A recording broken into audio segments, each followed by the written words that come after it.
ओम ओम श्री श्री परमात्मने परमात्मने नमः। नमः। अथ अथ पंचम पंचम अध्यायः। अध्यायः। कर्म कर्म संन्यास संन्यास योगः। योगः। ओम श्री परमात्मने नमः। ओम श्री परमात्मने नमः। अथ पंचमोऽध्यायः। अथ पंचमोऽध्यायः। कर्म संन्यास योगः।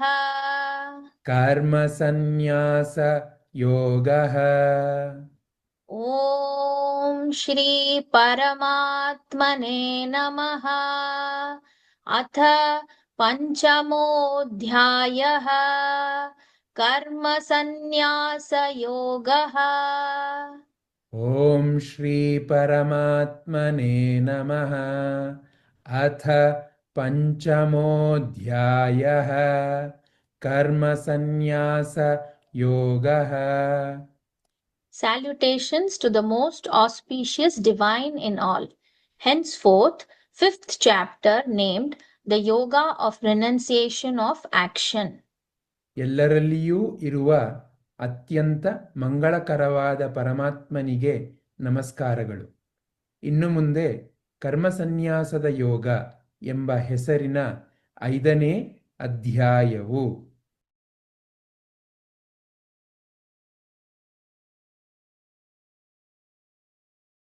अर्जुन ಅರ್ಜುನ उवाच ಉವಾಚ सन्न्यासं ಸನ್ಯಾಸಂ कर्मणां ಕರ್ಮಣಾಂ कृष्ण ಕೃಷ್ಣ पुनः ಪುನಃ योगं ಯೋಗಂ च ಚ शंससि ಶಂಸಸಿ यत् ಯತ್ श्रेयः ಶ್ರೇಯಃ एतयोः ಏತಯೋಃ एकं ಏಕಂ तत् ತತ್ मे ಮೇ ब्रूहि ಬ್ರೂಹಿ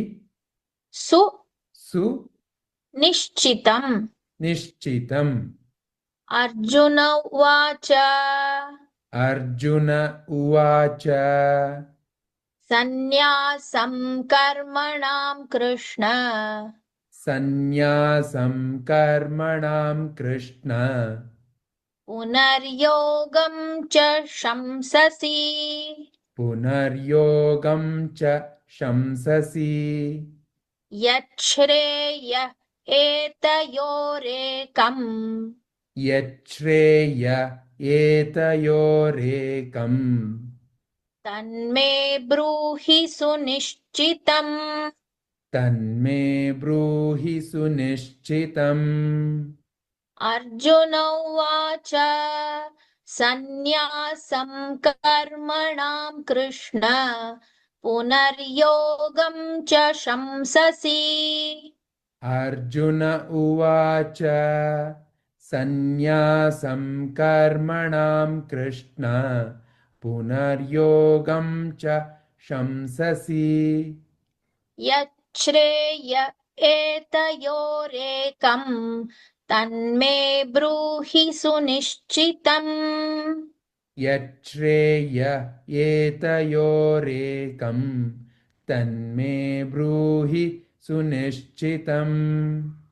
अर्जुन उवाच सन्न्यासं कर्मणां कृष्ण पुनर्योगं च शंससि यच्छ्रेय एतयोरेकं तन्मे ब्रूहि सुनिश्चितम्।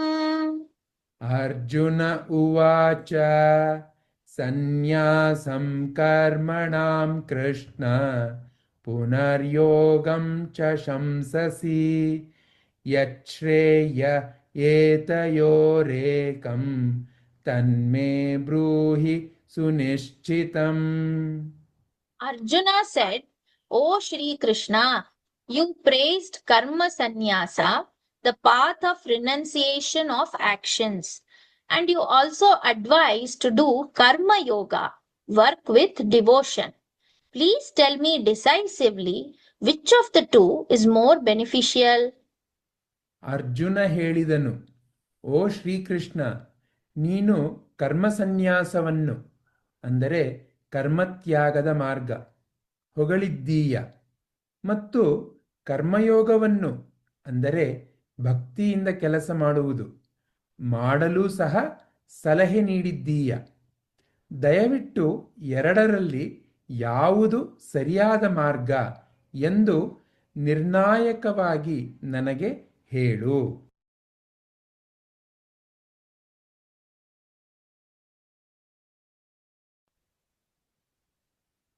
ಶ್ರೀ ಭಗವಾನ್ ಉವಾಚ ಉವಾಚ ಸನ್ಯಾಸಃ ಸನ್ಯಾಸಃ ಕರ್ಮ ಕರ್ಮ ಯೋಗಃ ಯೋಗಃ ಚ ಚ ನಿಶ್ರೇಯಸ ನಿಶ್ರೇಯಸ ಕರೌ ಕರೌ ಉಭೌ ಉಭೌ ತಯೋಃ ತಯೋಃ ತು ತು ಕರ್ಮ ಕರ್ಮ ಸನ್ಯಾಸಾತ್ ಸನ್ಯಾಸಾತ್ ಕರ್ಮ ಕರ್ಮ ಯೋಗಃ ಯೋಗಃ ವಿಶಿಷ್ಯತೆ. ವಿಶಿಷ್ಯತೆ. ಶ್ರೀಭಗವಾನುವಾಚ ಶ್ರೀಭಗವಾನುವಾಚ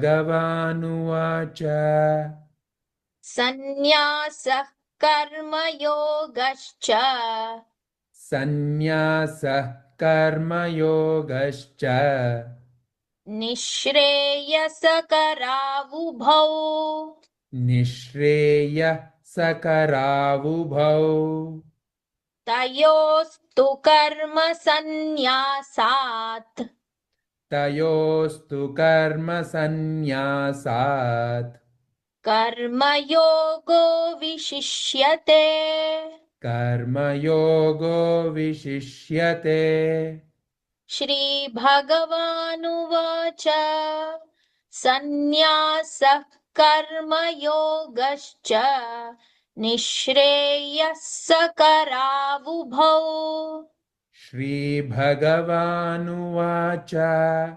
ಸನ್ಯಾಸಃ ಕರ್ಮಯೋಗಶ್ಚ ನಿಶ್ರೇಯಸಕರಾವುಭೌ ತಯೋಸ್ತು ಕರ್ಮ ಸನ್ಯಾಸಾತ್ ಕರ್ಮಯೋಗೋ ವಿಶಿಷ್ಯತೆ. ತಯೋಸ್ತು ಕರ್ಮ ಸನ್ಯಾಸಾತ್ ಕರ್ಮಯೋಗೋ ವಿಶಿಷ್ಯತೆ. ಶ್ರೀಭಗವಾನುವಾಚ ಸನ್ಯಾಸಃ ಕರ್ಮಯೋಗಶ್ಚ ನಿಶ್ರೇಯಸಕರಾವುಭೌ ತಯೋಸ್ತು ಕರ್ಮ ಸನ್ಯಾಸಾತ್ ಕರ್ಮಯೋಗೋ ವಿಶಿಷ್ಯತೆ. ಶ್ರೀಭಗವಾನುವಾಚ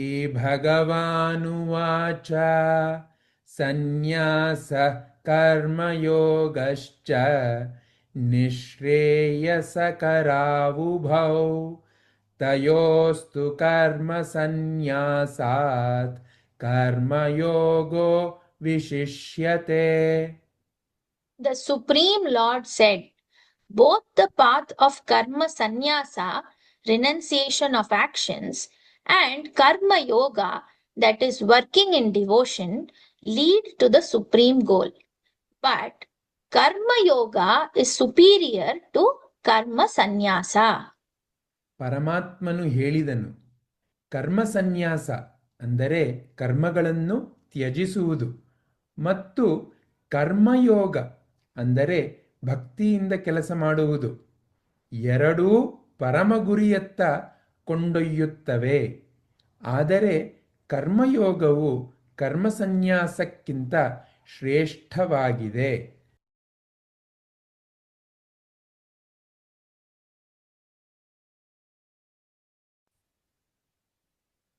ಜ್ಞೇಯಃ ಜ್ಞೇಯಃ ಸಹ ಸಹ ನಿತ್ಯ ನಿತ್ಯ ಸನ್ಯಾಸಿ ಸನ್ಯಾಸಿ ಯಹ ಯಹ ನ ನ ದ್ವೇಷ್ಟಿ ದ್ವೇಷ್ಟಿ ನ ನ ಕಾಂಕ್ಷತಿ ಕಾಂಕ್ಷತಿ ನಿರ್ದ್ವಂದ್ವಃ ನಿರ್ದ್ವಂದ್ವಃ ಹಿ ಹಿ ಮಹಾಬಾಹೋ ಮಹಾಬಾಹೋ ಸುಖಂ ಸುಖಂ ಬಂಧಾತ್ ಬಂಧಾತ್ ಪ್ರಮುಚ್ಯತೆ ಪ್ರಮುಚ್ಯತೆ ಜ್ಞೇಯಸಃ ನಿತ್ಯ ಸನ್ಯಾಸಿ ಜ್ಞೇಯಸಃ ನಿತ್ಯ ಸನ್ಯಾಸಿ ಯೋ ನ ದ್ವೇಷ್ಟಿ ನ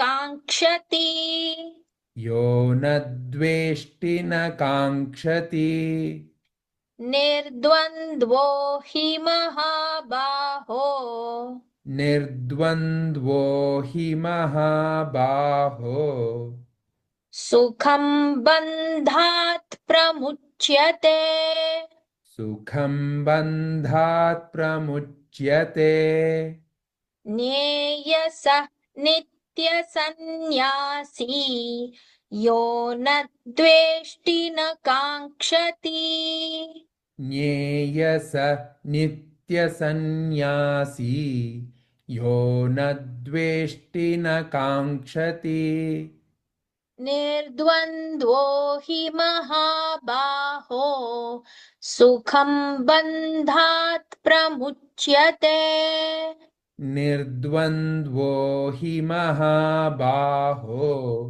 ಸುಖಂ ಬಂಧಾತ್ ಪ್ರಮುಚ್ಯತೆ ಜ್ಞೇಯಸಃ ನಿತ್ಯ ಸನ್ಯಾಸಿ ಯೋ ನ ದ್ವೇಷ್ಟಿ ನ ಕಾಂಕ್ಷತಿ ನಿರ್ದ್ವಂದ್ವೋ ಹಿ ಮಹಾಬಾಹೋ ಸುಖಂ ಬಂಧಾತ್ ಪ್ರಮುಚ್ಯತೆ ಜ್ಞೇಯಸಃ ನಿತ್ಯ ಸನ್ಯಾಸಿ ಯೋ ನ ದ್ವೇಷ್ಟಿ ನ ಕಾಂಕ್ಷತಿ ನಿರ್ದ್ವಂದ್ವೋ ಹಿ ಮಹಾಬಾಹೋ ಸುಖಂ ಬಂಧಾತ್ ಪ್ರಮುಚ್ಯತೆ The karma yogis who neither desire nor hate anything should be considered always renounced.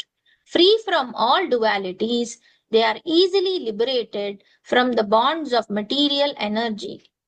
ಯಾವುದನ್ನೂ ಬಯಸದ ಅಥವಾ ದ್ವೇಷಿಸದ ಕರ್ಮಯೋಗಿಗಳನ್ನು ಯಾವಾಗಲೂ ತ್ಯಾಗಿಗಳೆಂದು ಪರಿಗಣಿಸಬೇಕು. ಎಲ್ಲ ದ್ವಂದ್ವಗಳಿಂದ ಮುಕ್ತರಾಗಿ ಅವರು ಭೌತಿಕ ಶಕ್ತಿಯ ಬಂಧಗಳಿಂದ ಸುಲಭವಾಗಿ ಮುಕ್ತರಾಗುತ್ತಾರೆ.